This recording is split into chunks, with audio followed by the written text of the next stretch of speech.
Which music artist or band would you say has made the biggest impact on you?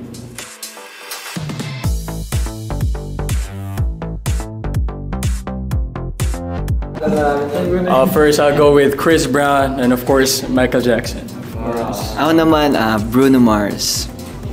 Arthur Neri and Jungkook.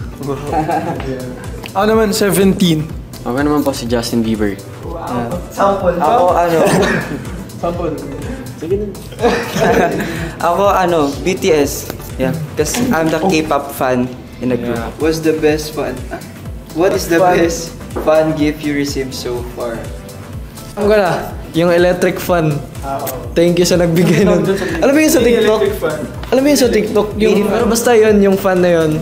Sobrang nagagamit ko siya. Kasi pag mainit, di ba? So gamit ko siya. Sa akin, thank you so much. Sa akin naman yung latest lang, may nagbigay sa akin na parang customized na pop art na yung malaki yung head. Same kami ni Win. Same kami sobrang cute. Sobrang na-appreciate.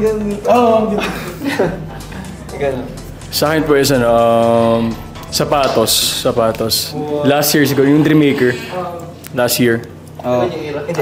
Sa akin, aside sa mga gamit, palagi akong binibigyan ng mga fans ng lengua. Kasi alam mo yung favorite ko yun. Yung biscuit na malambot.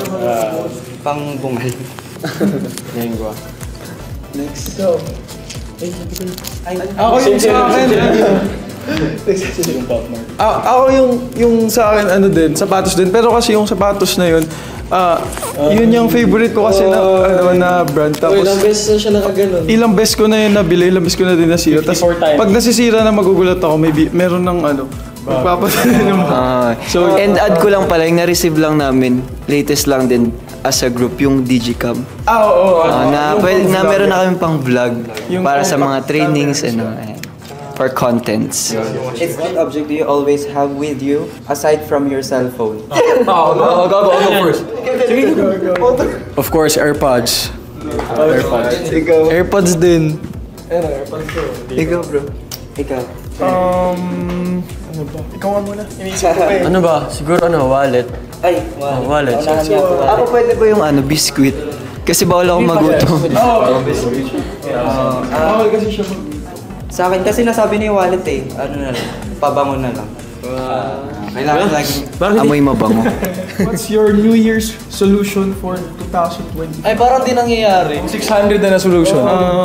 Ikaw, si Pro. 600 years old ka na ba? Ako, nangyari pala siya. Sabi ko, magbabago na ako.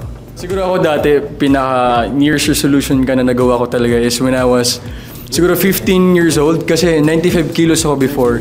Then 61 ako ngayon, so parang nag-lose ako ng weight. That was my New Year's resolution na mag-lose ng weight. So ayun, nagawa ko siya. Congratulations, brother. You did your best. Ako naman I think yung New Year's resolution ko for this 2025, yung continuous and growth and improvement na when it comes to performing, ayun yung main goal ko talaga.